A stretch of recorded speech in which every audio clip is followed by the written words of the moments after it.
that in Slovenia a lot of bands are old school. So we don't have a bassist. Oh, we can't play a show. Like they don't. It enables you to do shows without certain things. If you don't have a guitarist, if you don't have a bassist, if you don't have something, you can, supplement that with backing tracks, but they just don't want, they feel like, oh, that's not true. Whenever I need music gear, I always go to sweetwater.com. If it's mics, headphones, or studio and recording gear, Sweetwater has you covered. Next time you need any music gear, support the podcast by using the link in the description and comment section below.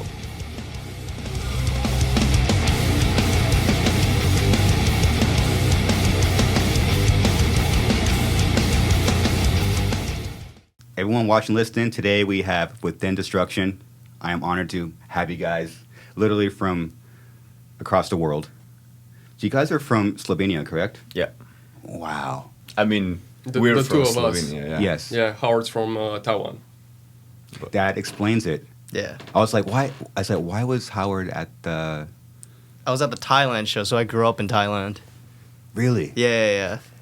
How'd you get hooked up with these guys? So I was in a Thai band growing up, and we went on tour in the States, and they were on the package. Yeah. And so I spent like a month getting to know them. After that tour, they hit me up as a fill-in member for one of the European dates. Yes. And shortly after that, I joined. Yeah. You are a perfect addition. Thanks, man. Yeah, you guys are like this trifecta of power, dude. It's sick. You guys have your own sound. And I didn't know this till recently, but you guys have been in a band for a while. Like, I saw a record you dropped in 2012. Yeah. I didn't know we that. started the band in 2010. 2010. Yeah. So it kind of developed from a high school cover band. A shitty high school cover band. We were in the same school basically since primary school. Yeah. But we didn't hang out that much. We started hanging out in high school because we're from the same town. Oh, okay. And in high school, we wanted to be cool, so we started a cover band when we played like Nirvana. I think the hardest we went was Satyricon, which is a black metal band from Norway. That's pretty hard. But after that, I kind of wanted to start doing my own music, and rock felt the same way, so we started Within Destruction, yeah. Dude, that's great. Again, I didn't know that you grew up in the same town and you went to school together. Those are like the greatest bands that had like it is rare these days where you grow up in like the same school. Yeah, I guess so. It's really cool. I wouldn't really know. For us, it's just the way it was, and it works out. It's a bit different in Slovenia because it's small, that's true, so like everything's condensed. The whole band was basically from the same town for like 2-3 years. Yeah, I mean, and it's a small town, like 15,000 people. In our country, it's tiny. You wouldn't be surprised if you would find like one member being in 5 different bands. Especially drummers, probably, because there's not a lot of drummers. Yeah, so it's not that uncommon to see like a lot of musicians be in several bands at the same time. Yeah, because there's probably like a scarcity with really like because the most talented are probably in the same bands together. I mean, hence you're all sharing. And also we have a population of 2 million people, so when you narrow that down to metal community, it's even scarcer. So yeah. And strangely, there's a high density of metal bands in Slovenia. True, like one of the highest, I think, in the world. Like, why? It's the same with Norway and Finland. Like the population isn't big, but like Norway, I think it's around 4 million people, but they have a shitload of bands. Why so do you like per capita, I mean, there's a lot of bands. Why do you think where you're from in Slovenia is so rich in metal? I have literally no idea. The funny thing is there's a lot of bands, but 90% of those bands don't go past local shows. Because, so just like starting the band, the market where we can grow is tiny. It's like 2 million people. Yeah. And you have to grow on those 2 million people to kind of start spreading into shows in other countries. and that's fucking hard. I don't think bands in the States understand how fucking hard that is, because like you have a fucking huge country with a lot of people, and like bands in the States can live from music just during the States.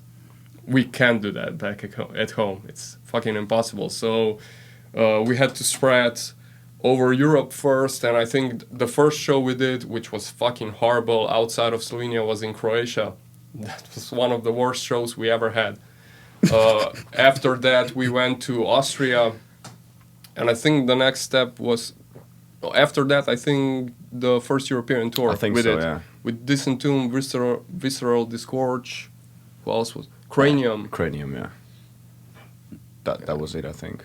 And we were the opening Yeah, we were act. the opening act. Yeah. That was after Void dropped, the second album, yeah.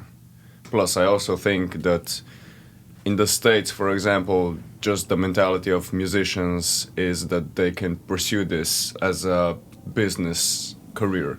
In Slovenia, it's not that the case, because most bands, or rather band members, see their band something as a hobby rather than something that could potentially be like a business or like a thing they earn money from. So I think that's also one of the reasons why a lot of bands don't thrive in Slovenia, just because they don't treat a band like as a potential business thing. So they're like, when you tell them, yeah, you have to spend this and this and this amount of money to get to the next level, they're just not willing to do that, because just the mental perception is not there compared to the States, when I think a lot of people just pursue it as a business opportunity or a career. So yeah, I think that's one of the reasons why bands in Slovenia are not able to get to the next level, because people don't want to risk losing the job, I would say.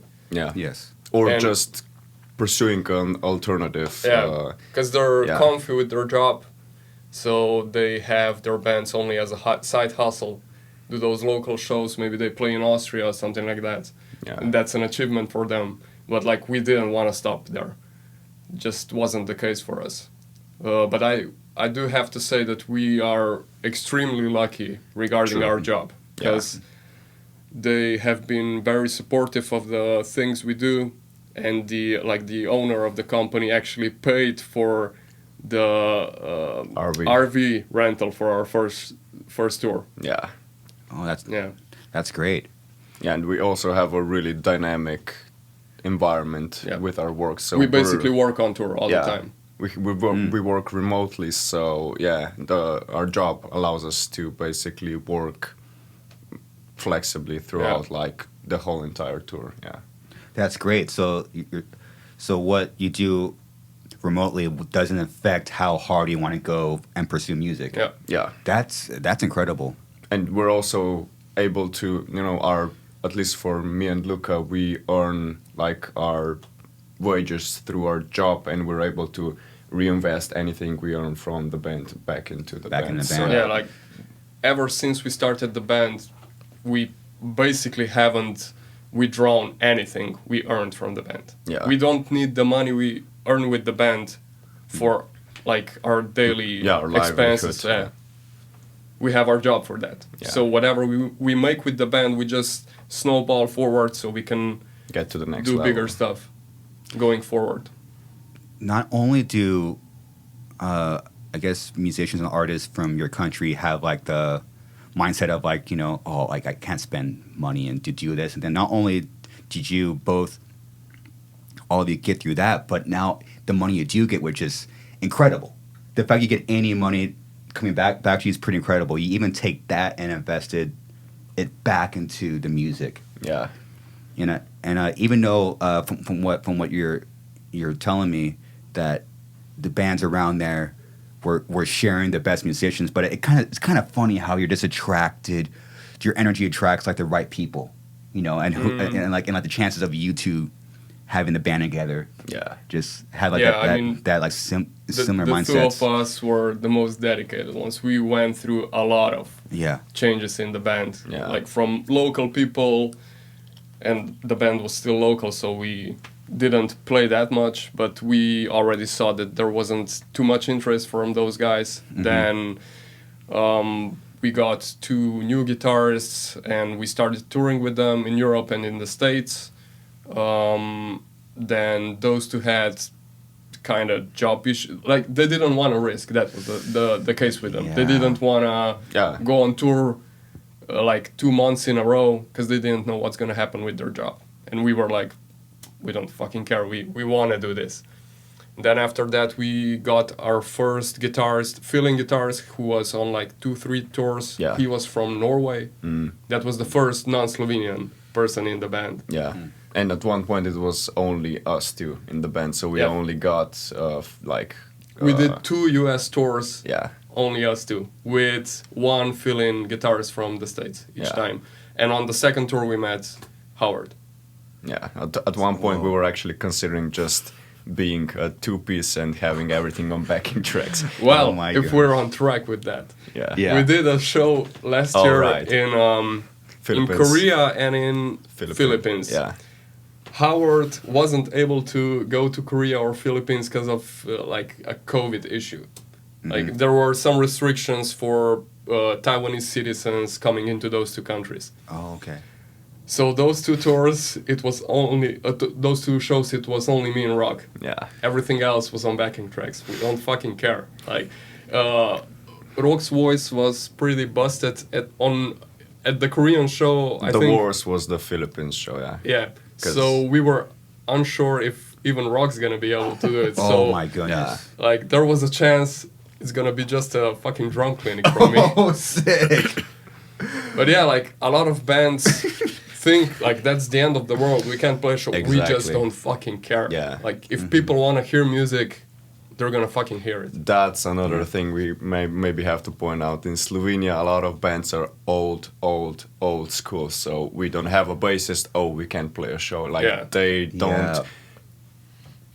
don't understand or comprehend that. Like, if you don't have something like technology it enables you to do shows without certain things. If you don't have a guitarist, if you don't have a bassist, if you don't have something, you can, supplement that with backing tracks, but they just don't want, they feel like, oh, that's not true or whatever. They just don't understand how touring works, don't understand how everything works. So yeah, if they don't have a member, or they just won't do shows, yeah. Yeah, you're right. That's a very like old school mindset, which is, that's been dead for a long time.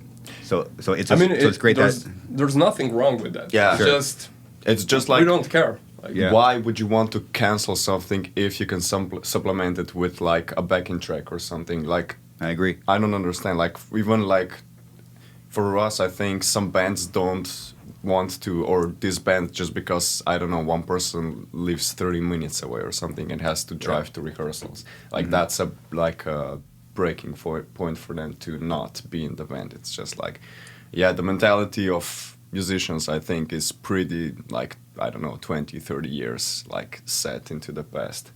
Yes. Yeah. I agree. And musicians are, they're like always 30 years behind. So the fact that you have like the natural mindset, it's the cliche, like the show must go on. Exactly, yeah. And you've seen it. You guys you all lived it and seen it, and I have too. Even my own band, like, they just want to go back to the old school mentality, like, we can't do this, can't do that, and it fucking pisses me off. And so it's good that you guys just have that natural. Yeah. I mean, again, it's nothing wrong with that. We're just talking like from a like opportunity perspective. Like, why would you cancel something if you have alternatives that you can, take? You're right. I missed that the first time you said that. There's you never know what show is going to give you like an opportunity. Yeah, you just don't know. It's crazy. And especially if you're on a tour, like on a really long tour, especially with my voice or just like vocals in general, you can get sick, whatever. Like, you have backing tracks, and if I don't want to blow out my voice, maybe sit out one show, get my voice back into shape. Luckily, that hasn't happened so far, but, I wouldn't feel ashamed or anything to do that in order for the show to go on. Yeah. We did a tour in Europe And 2 weeks before that tour started, I fractured my foot. No. Yeah, I was playing basketball, fractured my foot. Yeah, so we were figuring out what we could do. I actually hit up a drummer if he could fill in. He couldn't do it. Then, yeah, just it ended up me going on tour with a fucking cast on my leg. And I was also driving and playing drums, but kicks were backtracked. That shit was really, really tight, though. Everything locking up exactly to the grid. We were like, this is sick. This is even better. Yeah, actually, it wasn't that easy to play because there's a lot of fills where you use your kicks in between, and I had to disregard those and play just with my hands. It's like a weird muscle memory thing. Oh, wait, this is not how. Yeah, exactly. Because when when you play, I don't know. I just do everything by muscle memory. Mm-hmm. So I had to learn the set in a completely different way and play a different way. Yeah. I mean, if you transfer that to guitars, it would be like missing a finger or something, Yeah, I guess. Man, your level of dedication is inspiring. It's sick. And you guys, it feels like you guys were just here too. Like you were just playing Chain Reaction. It feels like. Yeah, 6 months ago. So yeah, in August. In August, yeah. And back, boom. Yeah, I mean, we have with us for 1 year, so might as well put into use. Yeah. I mean, if it calls for it, you do it. It's sick. And I was jamming. Correct me if I'm wrong. Sakura. Sakura. I knew I got it wrong. See, I asked them. I'm like, I don't want to embarrass myself, and they. Oh gosh, all right. That is my favorite song from you guys. I like playing this. I like going on Spotify and just letting it go, and it's listening to as much music as I can and I listen to so much music of your band, and I'm always fascinated by. Sometimes you walk away when you're done listening to the band, and sometimes a riff or two or a song just replay, and it keeps going and going. And that was a song for me like that, those riffs. Like what was the writing process for that song? So that song's a instrumental, right? Yes. Basically, the way that I think about it is since there's no vocals, the guitars, it's just got to be very hooked bass. I'm basically replacing vocals with guitars, so it's really front and center. So there's a lot of thematic things, a lot of things that you would apply to vocals. You use that for guitars. That's kind of how I built everything. Like everything is based on a melody that repeats later and it develops, and yeah, that's basically it. I wanted to really make a super catchy instrumental song. That's what Sakura is supposed to be. So you had a mindset going into it, correct? Yeah, it's kind of like I think it's a little different than writing 4 vocals, because when I write 4 vocals, I like to leave a lot of space. Yes. So that it's not so, busy. But yeah, that's the difference. That's interesting because sometimes a riff will come out like you're writing it, and then it kind of comes out. But for you had the mindset before, and then you started playing. Yeah, this needs to be like hooky. This needs to be catchy as fuck. Yeah, I just I'll start with a vibe. Like, I'll think about what kind of vibe I want the song to be, how I want it to feel. It's really hard to articulate verbally exactly what goes on, but I would say establish the vibe, think about what type of song it's going to be, and then just go from there.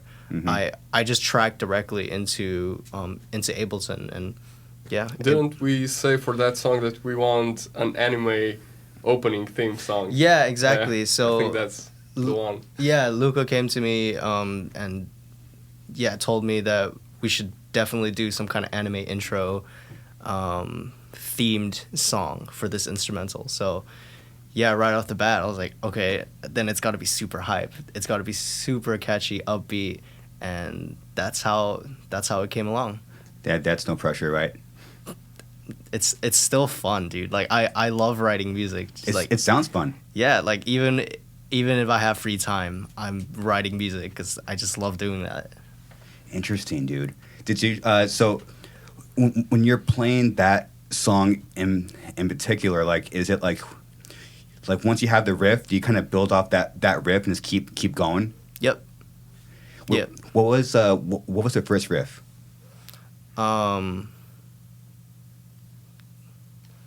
It's this video, right? No, that's Ultima. No. That's Ultima. Yeah. Okay, so you're talking about Sakura. Yeah. I think for Sakura, definitely the main lead. So the... That's the one, dude. That's the fucking one. Yeah, because again, we want to establish some kind of like melody that kind of carries along the song. Yeah. So it starts with that, and then chord progression. Those two kind of go simultaneously. Yeah. And after that, verse, chorus, verse. So, very pop-like structure, but just with a guitar instead of a vocalist. That's it. Turn it up, Jay. That riff is fucking ridiculous. Thanks, dude.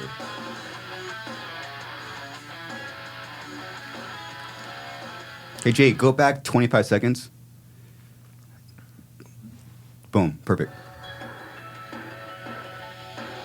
This fucking riff.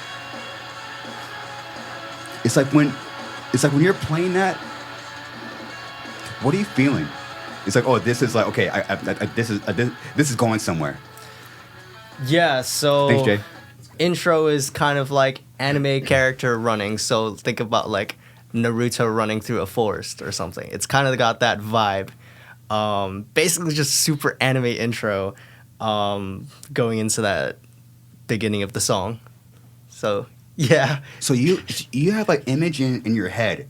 Or like, imagine like this is like a situation in life happening, and you kind of make it into a sound. Kind of, yeah. More or less. It's really not like I don't have like a solidified way of thinking about it, but in this particular case, when Luka told me he wanted like an anime intro, Yeah. that's exactly what I was thinking. Well, that was accomplished. Sick. Thanks. And and this song on the record, it closes the record, which is a ballsy move.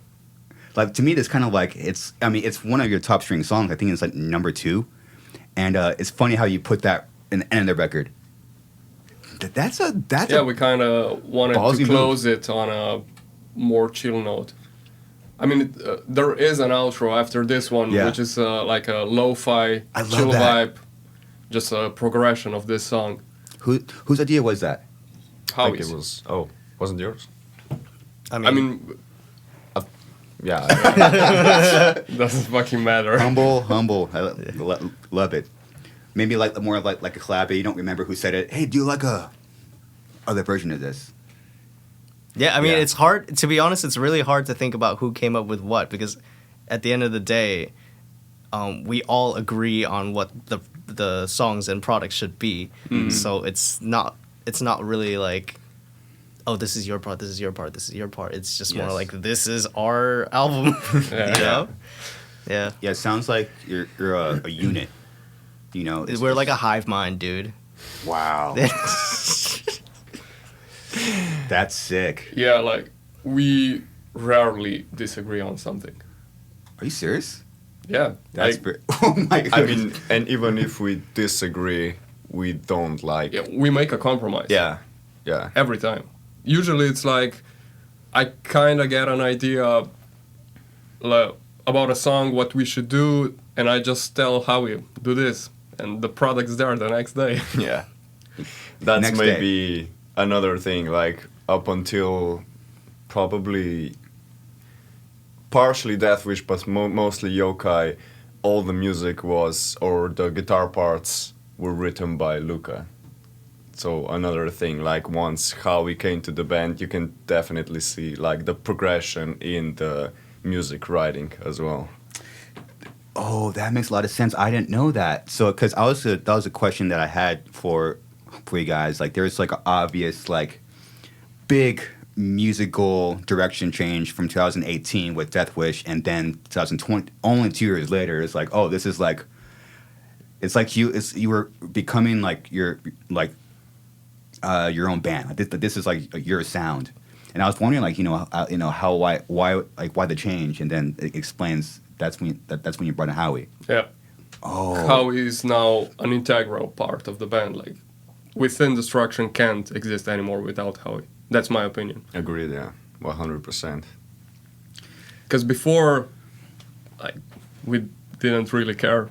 Because mostly, yeah, it was my and Rock's ideas about music, about everything. The old guitarist did do a lot. Like, he did give in input, and some of the songs were done by him.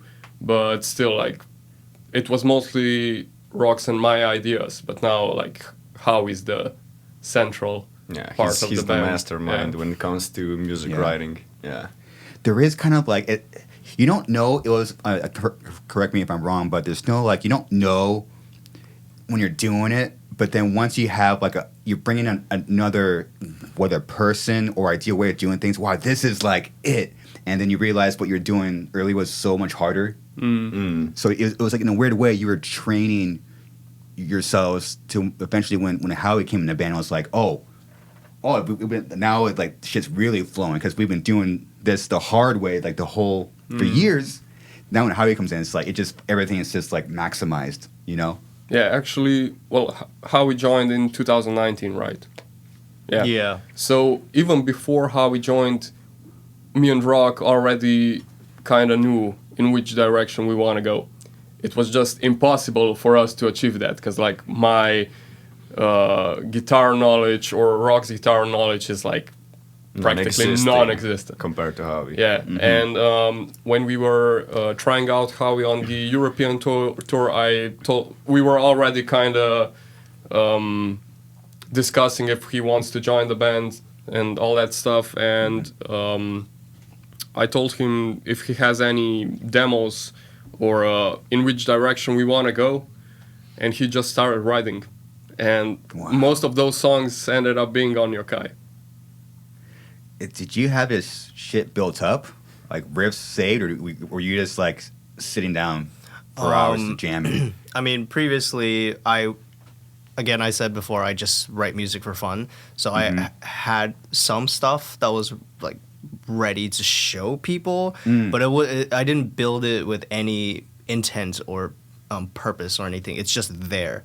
So as soon as they told me the direction that they wanted to go in, I just showed them some songs, and I was like, "Oh, this is actually." I know exactly what he showed us. Yeah. It was No Way Out. Yep. And we were like, "What the fuck is this? This guy has to be in the band." Oh, sick, dude! That song feeling, huh? At that time, the demo was completely different, but the main riff was the same. Yeah. Once you guys heard a riff, or like it was like a no-brainer. You're like, "Whoa, this is." Yeah. I mean, up until that point, we knew like a certain level of guitar writing. When we saw him, it was just like, whoa, we can be so much more. So it made total sense, and not only from like a technical or like knowledge perception, like we also got along really well as people as well. That was also like another green light for us to just say, we want this guy with us. Yeah, because we have a very untraditional lifestyle. Yeah, that's true. Yeah. We don't party at all, so we want someone that's calm the same way we are on tour. Like, he was a perfect fit. Yeah. In a weird way, even though like Howie, you're extremely talented. You're a fucking ripper, dude. But like it's kind of like in a weird way, like the personality kind of comes first. Wait, how can we hang out with this person on all these fucking airplanes and bands and for who knows how long? And so if hey, we all get along together, it's kind of was that more important to to you guys? I think I would say if personally there would be like a personal issue with us two would have with someone in the band, no matter how talented they would be, I think the personal issue, it just wouldn't work. Yeah. I think that's also the probably the major reason why we're still a 3-piece. Like, we could get another guitarist or another bassist, but like, we just don't want to risk for now. Like, because we got extremely lucky with Howie. So, I mean, it might happen again, but like, we're just not stressing about it because it's just, I don't know, just puts too much pressure on us. And it works, you know. Why change something if it works really well? Exactly. Like, it would have to be like an obvious sign from like the universe. Yeah, I mean, the only complaints we get now is from, like I said, 20, 30-year-olds or people with the mindset of 20, 30 years ago still saying like, oh, these guys don't have a bassist, you know, they're not a real band. And it's just like, they don't, like, that's a listener that has no idea how touring works, you know, no idea how, like, anything works. They just, you know, see the band and then they just... That's it. Yeah, form their own opinion of that show, not taking into account everything else that goes behind, you know, the curtain that happens behind the curtain and exactly. Yeah, so all that sacrifice behind the curtains and you pretty much losing everything in your life to just you guys, especially you guys, get out of your country. Oh, don't even get me started like, about that. Dude, like, that's like, I mean, I can't even imagine what you guys have been through just to get here. Yeah, you know, just to do something simple. Because for us, like, oh, you guys are on tour in California, cool. Hey, great, you guys can do a podcast, but it's not like that. It's not fucking like that. Yeah, and it's just like you said. Yeah, it's like the perception of a person going to a show, seeing a band. You know, they just form their opinion of what they see on stage, but have no idea where we come from, how much money we spend, or lost. how much we how much we sacrifice. They just form. Oh, I see this. I don't like that, but have no idea of our background. So like, people don't realize a lot of bands have labels and shit like that. We don't have anything. Yeah. Everything is self-funded. Yeah, and from start to finish. Our country all our money. Is super big. They do have like they do give out money to artists, but all the money goes to local artists who play fucking local shows. Interesting. And like, we're probably like the top 5 across all genres musical export from the country, and we don't get a single cent. We could ask for it, but it's just like, I don't know if we even want to bother asking, because that money's gonna go to a fucking rock band that plays in Ljubljana anyway, so... Yeah. And also from a business perspective, our country is super unfriendly to international entertainment, just because I don't think we don't export that many like musical international musicians, like, or international musical entertainment. We don't export it internationally at all. So I think that, I guess, leg of the business in our country is completely dead. That's why we always struggle with, how are we gonna, I don't know. The main thing we struggle is like card payments in the United States, just because our country's like, we just can't set it up because of that. Yeah. We're just gonna open a business in the States. Yeah. That's the only like route we see through getting that set up. Yeah, our country is like really, really bad if you want to do the stuff that we do. Yeah.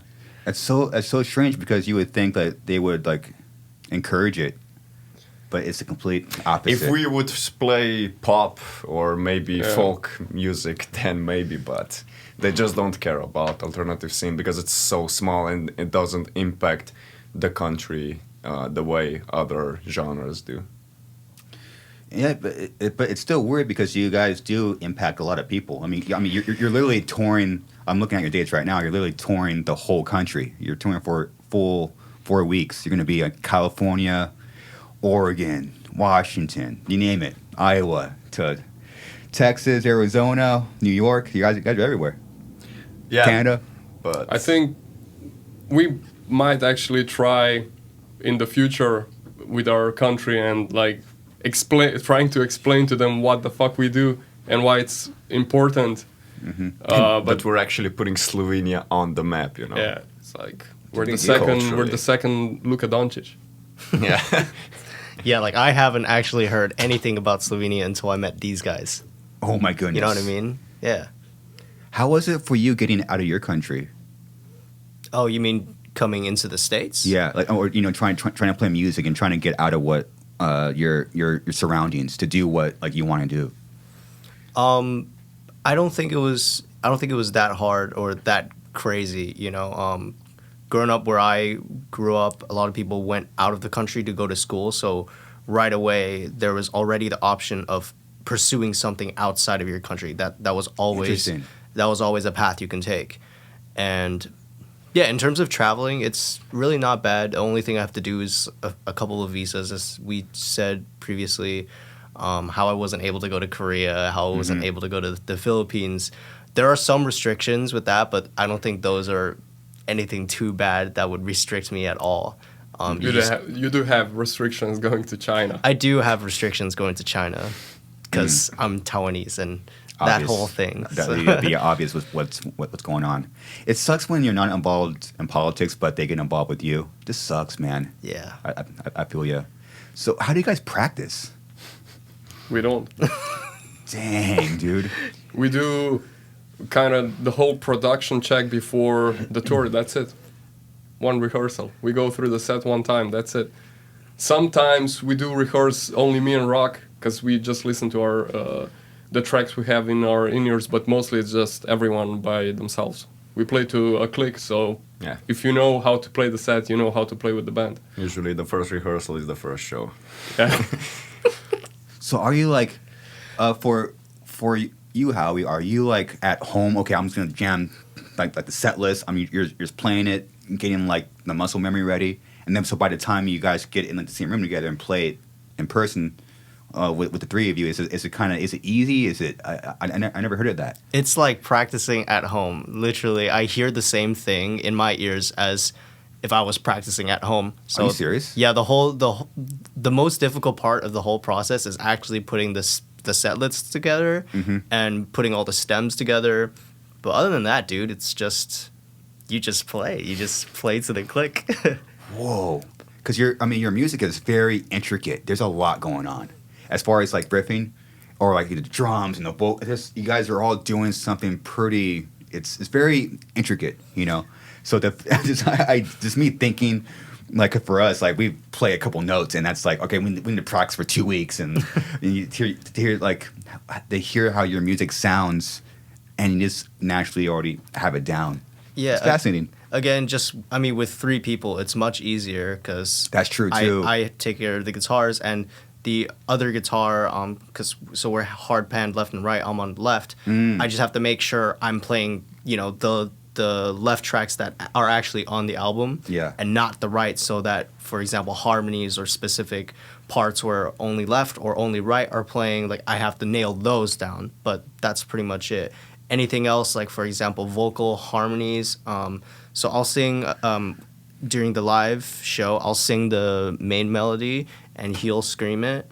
And in this case, there are no harmonies. But for example, if there was a case that maybe Rock is singing the main melody and I'd have to hit a harmony, maybe that's something we have to practice. But other than that, it's just that.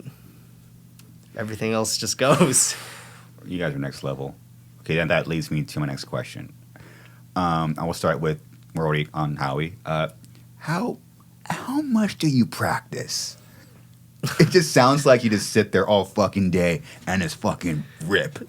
No, that's not true at all. Really? I'll practice before a tour, and I'll practice the songs that we need to play on tour, and that's pretty much it. And I'll try to nail those down as much as possible. It's actually been a while since I actually sat down and practiced other people's music, because that's how I learned the guitar. I just play other people's songs and try to do it as best as I can, as close to the actual real song as possible.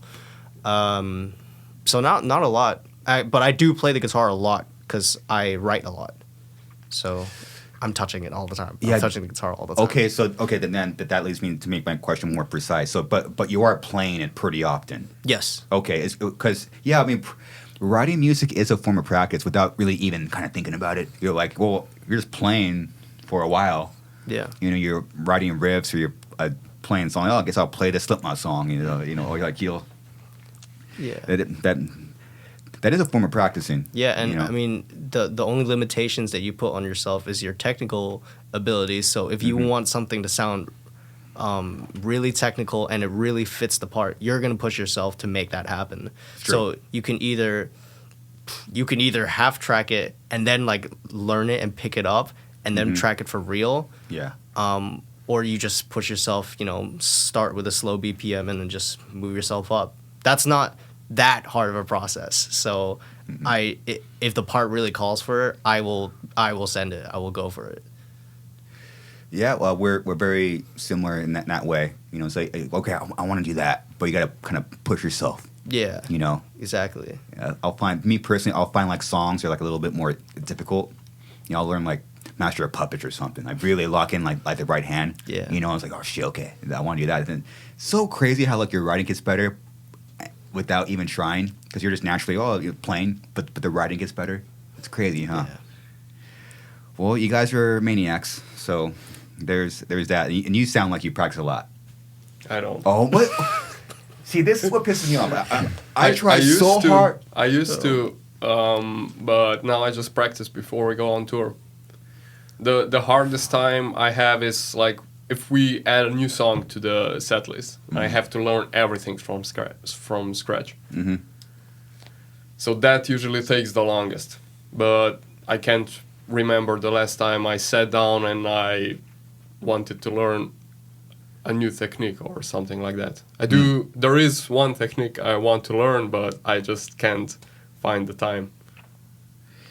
Yeah, because there's a whole other dynamic, which it seems, for me, being an outsider, looking into your band, it seems like you have like the vibe on lock, and because your visuals, your artwork, the logo, the videos have a vibe to them, and it's very unique and it looks very well thought out. Like was that you have your own vibe, and it looks like I could see the hard work. Was that planned? Like you guys really put, definitely. Yeah. Because up until Death Wish, basically the theme was pretty much the same as any other deathcore slam metal band, and we kind of wanted to like set ourselves apart from the other bands. So thus the artwork and the whole like idea and image and the way the records sound were made in that way.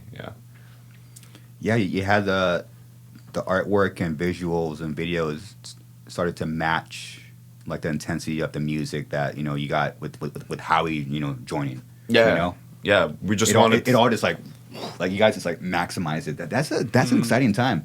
It's cool. Yeah, so now I think the band actually has an image. Yeah. But before with Void and Death Wish, we did still stand out, but that was only because of the memes. Oh. Yeah. Like music was heavy, and there's a lot of other bands that do heavy music. Yeah. There's a shitload of bands that have fucking monsters on the cover. Like we didn't stand out from that point, but our memes definitely did make the band stand out. Like, I mean, we came up with the term slam police, fake slam, shit like that. Really? Yeah. I didn't know that. Just to piss off people. It's not... Like, there's a lot of elitists in slam and deathcore. Like, why is that? I don't like that shit, dude. I don't know. Yeah. I mean, I do like to have those people around because they will spread the word about your band. Yes, true. So we just capitalize on the haters. We've been doing that since 2016. That's smart. Because, I mean, it all comes down... Why pay for PR if an angry kid's gonna say shit about you online? Like, that's the best thing that can happen. Promotion, yeah.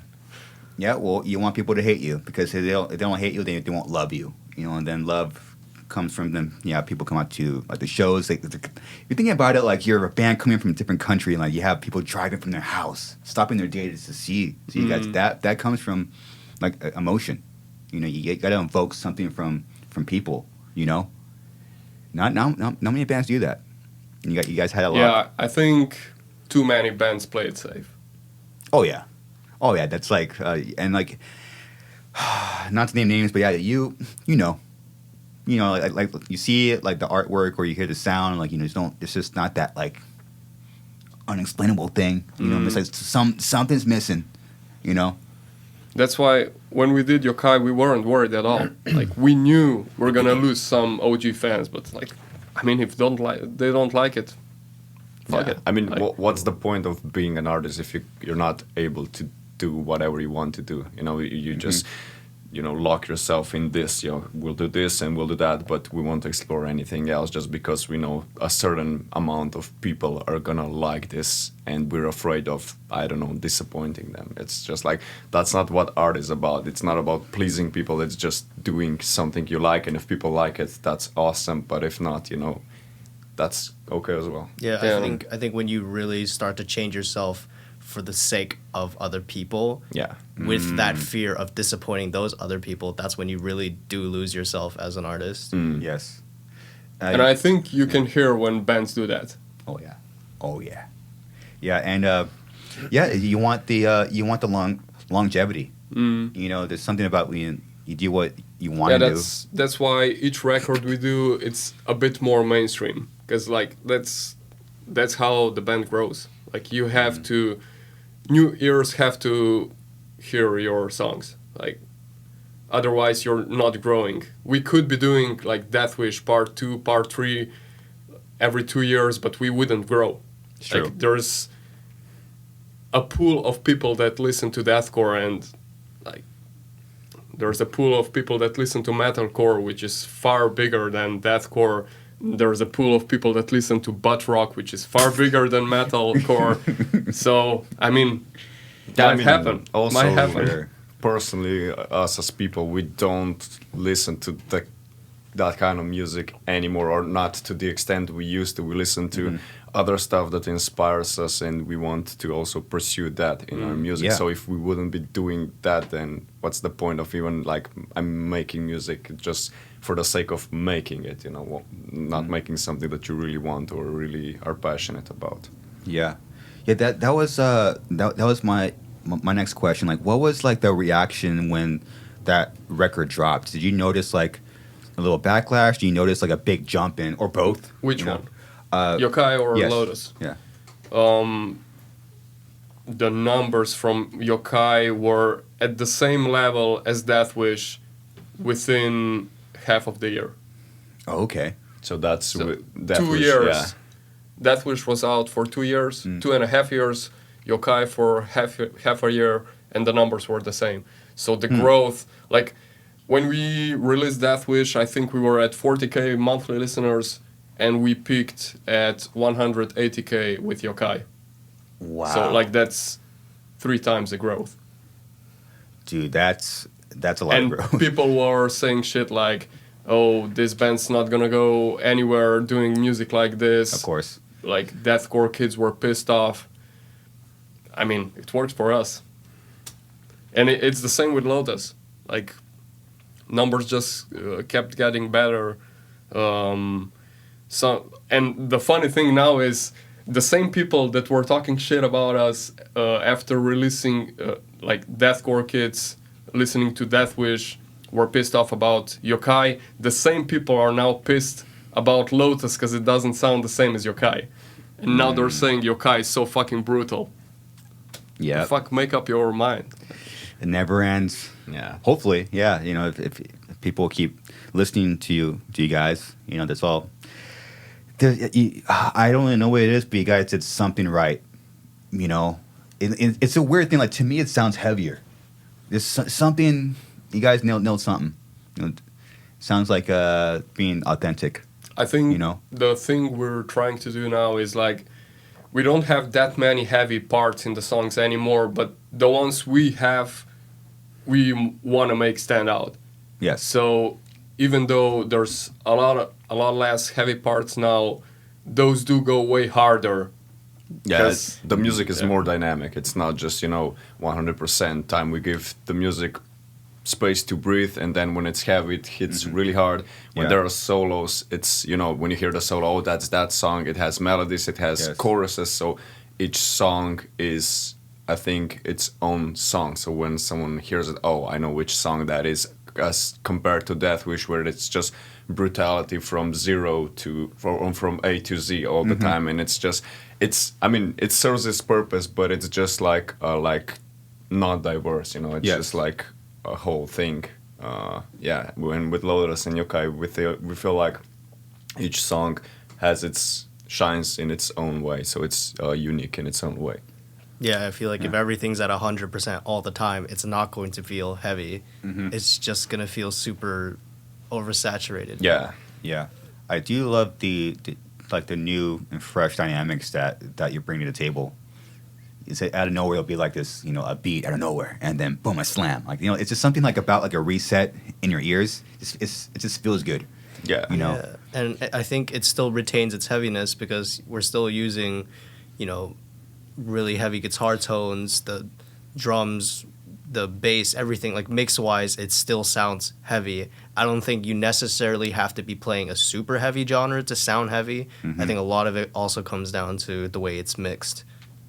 That's true. Yeah, mixing is a big one. I'm also learning recently that mastering's a big one. Yeah. Yeah, like the sound of a record will dramatically change when you get a master back. I'm like, dude, what happened?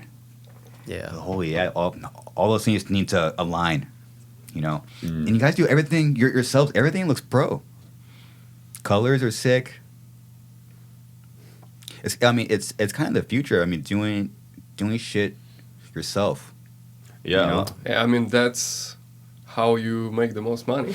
There is that too. But yeah, a lot of the grind work falls on you if you choose that way. Yeah, and I feel like we're really lucky because I feel like Rock and Luka has obtained, like throughout the years, lots of knowledge about how the industry works, how to run a band. They have all the connections. So it's like if we're able to do it ourselves, we have people that are able to do it. So why, you know, outsource it if you can do it yourself and you can do it right? So I feel pretty lucky because I joined a band with people that are, you know, really competent in that. So yeah, pretty good situation. That's great. Yeah, I think, you know, bands like you guys are ahead of the curve, even like way, you know, ahead of us. Like, you know, I just recently, you know, started looking at budgets, and when you're ignorant for a while, dude, you don't really know the business, you know, and in a weird way, it's something I was wrong about. It affected the music. You know, when things don't line up with the business, the music got like kind of weird. It was so strange. But knowing the really deep and internal dynamics of your own band, you know, it's super crucial. You know, it's just nice to know. Knowing where the band's going, where you guys want to go, or your business side. You know, shit. There's people in art. You know, I guess people that, you know, did stuff for the band. I didn't know what they were getting paid. It's like recently. You know, you got to pay attention to it. Oh, now I know where the money's going. You know. Yeah, that's the first thing we think about. Yeah, always money. Yeah, because if you don't, I mean, shit's going in the trash. Essentially, sometimes it's like, oh, where all the shit go? You know. But yeah, you guys, I think you're ahead of the curve. And you guys should be very, very proud. Thank you. Thanks, man. You came from clear across the fucking planet. You're in California right now. You're in Southern California. Holy moly. We do love it here, though. We also just announced an Australian tour. We're doing right after this one. Really? Yeah. And Asia afterwards. Are the I know something about Asia. Yeah. There's do you have the dates up or no? This should be one of the last posts. Yeah, we got. Oh no, it's on our Facebook. Yeah. On Facebook, dude. People still on Facebook, or kinda. Yeah, I guess. We do promote on both ends. Yeah. IG and Facebook. I think we should start using Twitter a bit more because it's quite present in the States, right? And in Japan, surprisingly so. It's weird how different places in the world have different. Yeah, Europe is still fixated on Facebook. Wow, that's so fucking nuts, dude. I mean, dude, you guys help me out a lot. You know, seeing how other bands work around the world. Oh wow, look at this. Lotus Australian Tour 2023 in March. 4 days after this one ends, I think. It starts the 2nd. You go to Brisbane, Newcastle, Sydney, Melbourne, Adelaide, and end in Perth, March 8th. That's going to be sick. Yeah. You're busy. Yeah. But last time we were in Australia, it was our first time and we had no idea what to expect. Of course. Like we were, okay, it's going to be, it was in summer, right?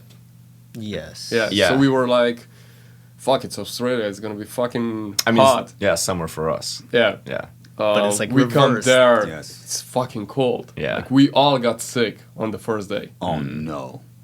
Yeah. That sucks. So I hope it's going to be better now because it's going to be Summer, autumn there. Oh, right, yeah. Yeah. Yeah, you're right. Yeah. Well, that looks a lot. It looks, my body's hurting looking at those dates, but also looks like a lot of fun. Yeah. I was curious what you guys think about. You're not a newer band, but it's kind of funny how long it takes you sometimes to get like the exposure. It took you guys 10 years, if you really think I would about say it. 6 years. Yeah. Because we started popping up after Void. Yeah. Okay. But yeah, definitely Death Wish was the crucial point.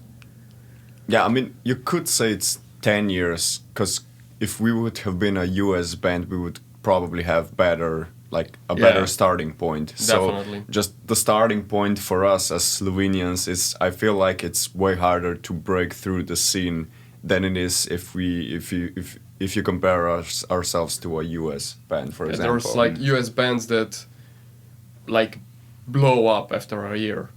Yeah, and if you go from California to New York, not much changes for us. If you go to from Slovenia to, I don't know, what's a good example, to Spain or Portugal, like you know, you go through like yeah, 5 countries, something like that. yeah, But I think that's not a Slovenian specific thing. It's maybe more noticeable because like it's a fucking tiny country. But I think all the bands in Europe have the same issue. Because if you look at like the biggest bands, most of them are from fucking States or Australia or the UK. yeah,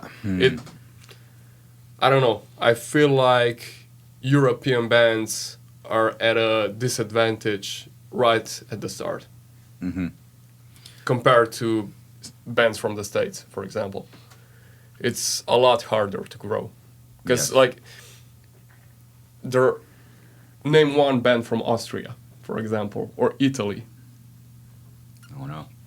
Boom. And they're not tiny countries. Like, Hey Jay, type in heavy bands from Italy. Flesh God. probably oh Flash yeah, God. Flash God Oh, yeah. Apocalypse. Yeah, Flash like God. Austria, probably Belfagor. Is Are it? they Austrian? Yeah, Yeah. Isn't Lacuna Coil from there? they might be. Yeah. Heavy bands. Yeah. Yeah. Flesh That aren't okay. Oh, Rhapsody. Yeah, Flesh God. You're right. Oh wow. Yeah, like That's not, there's that's not much happening in Europe. You have a lot of OG bands that are fucking huge. Like I don't know which bands. Cranium, if that's considered. No, like huge bands. Oh, Like, huge. like Rammstein. Yeah. It's an obvious one. but there's not a lot of bands on our level, for example, in Yeah. Europe. Like still growing and kind of known. Yeah. You really do have a disadvantage right out of the gate. So you guys have to be just really sick. Yeah, because You have to be really good. you could be a US band and just tour United States and be successful. For us, just touring Europe, like staying within our own continent, it's not. I mean, I guess it could be possible, but not to the same level if we were in the United States, for example. But I mean, you guys hit it. It's nuts. Yeah. Top.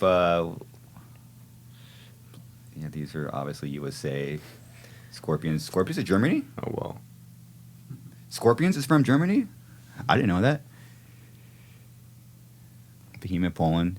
You're right. It's only a small handful of bands. I never realized that. Bodum is from Finland, obviously. Wow. Opeth is Sweden. Oh, Diamond, I didn't know Denmark. that. King Diamond. King Diamond is from Denmark. Yeah. Oh my goodness. Yeah. Austria. Okay, yeah, there we go. Yeah. Belfagor. I didn't know that. Belfagor is from Austria. Yeah. They're fucking insane. Gorguts is Canada. Norway, Emperor. Gojira, France. Oh, Gojira. It's only like each country kind of has one or Kinda, fucking two. Jeez, man. That There guy, you go. the vocalist, is actually a politician Is he? in my country. Yeah.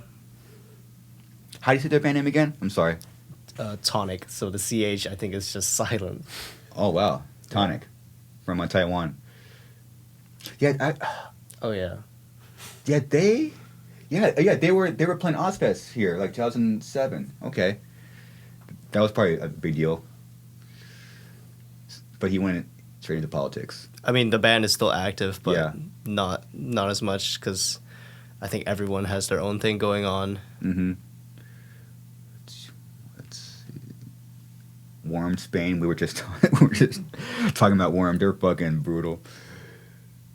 Celtic Frost, Switzerland. Let's see. Russia, you have Slaughter, Rebel. Yeah. Belgium aborted. Oh, yeah. I did not know that. I thought they were from Germany. Belgium has my favorite beer. Belgian triples. Ooh. Oh, have you had a Belgium triple? So we don't we're drink. straight- You guys don't drink. Wow. So we have We're no straight idea. I haven't had a Belgium triple. How do you drink? I do, yeah. Okay. How But- often? Not that often when I'm on tour. Okay. But Smart. actually not that often when I'm off tour either. So Smart. just kind of like every now and then if I feel like it. But I don't feel like it most of the time. You guys are in the perfect band together. You guys don't have to worry about the drunk bass player. You guys don't need to worry about all that shit. That's so sick. Dude, just because like the physical consequence of drinking is Oh, just yeah. way too much, dude. It's tough, dude. I don't want to deal with that. So Yeah, and since we're doing a lot of stuff like physically still ourselves, we don't have a crew that's. I mean, we have a small crew, but not like a huge crew that would take care of everything for us. Yeah, you just can't afford to not help or just be wasted while you're doing that. yeah. And Yeah, when plus- we were talking about budgeting and expenses, we try to minimize that. So like we don't have a driver and I drive. Yes. Yeah. Yeah. It's rough, but Yeah. like it's better to have more money. Yeah, it's important. Yeah, you plus know? it's a huge liability to put your life into hands of Yes. someone that you don't know. You know, just you rent a person to drive your car, like you don't, or to drive your van. You don't know this person. You don't know like his driving skills. You don't know anything about him, and then just pay someone to drive for you. It's like with Luka, we know he's a responsible driver. You know, if he feels tired, he'll stop, we'll sleep, whatever. You know, we don't have to have that, you know, at the back of our head, you know, thinking, oh shit, are we gonna be alive tomorrow? Like, what's gonna plus happen? we have flashbacks because we did almost die once in the States with a different driver. Really? Yeah. Let's So we let's hear were we were driving in a Chevy Express. We were all you weren't on that tour. No. We were sleeping on the benches and like I just wake up midair.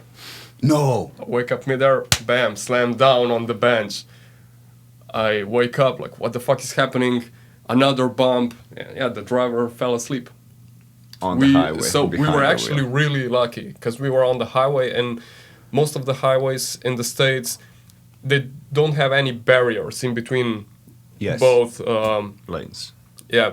And that section actually had a barrier and we went into the barrier with the front wheel. I still have no idea how the fuck we didn't flip. If we would flip, like we weren't wearing any seat belts because we were sleeping, we'd fucking die. And yeah, we stop, go check the van, and I think only the left front tire was flat, and the bumper was a bit dented. That was it. Yeah. I still have no fucking idea how the damage was so minimal. Yeah. After that, we told the driver, "You're not fucking driving anymore." I took over the driving, but like, he knew he made a mistake, and he's still a cool guy, so we kept him on tour. He did other stuff, but yeah, no more driving after that.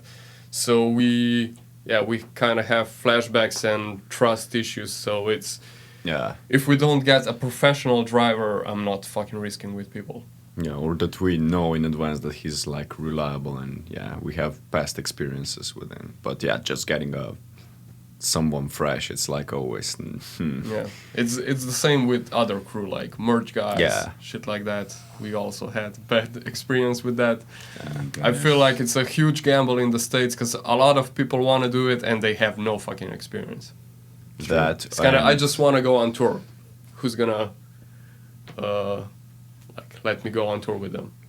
And it's also fair to say we have really strict rules because we're here on a visa, and if we, cops pull us over because of something a crew member that's a hired gun did, then we might get that on a record, which might what's the word? Basically, we might not get our visas approved the next time we appeal for them. We're just playing it safe with everything. So like, yeah, whenever we are looking for crew in the States, I always tell them like there's no drugs, nothing at any point in the van. Like we're not taking any risks. Man. No open bottles. I mean, like there's a ban on alcohol in the van anyway. So, but we're really strict. You have to be. It's your safety in your lives, and an experience like that will definitely traumatize you. For the rest of your career. But holy moly, I'm glad you guys are still alive. Your focus is now obvious to me when you guys are pretty much straight edge. It makes a lot of sense. If it works for you, fuck yeah, man. Yeah. Well, I know you guys could get back. It's time for load-in. Thank you guys for being here. You guys thank you so much for having us. Thanks for having us. Honored. I'm honored to have you guys. I'm like, damn, they're fucking a band from across the fucking planet, dude. And you guys should be very proud of what you've accomplished. You guys have come a long way, more than I can ever imagine.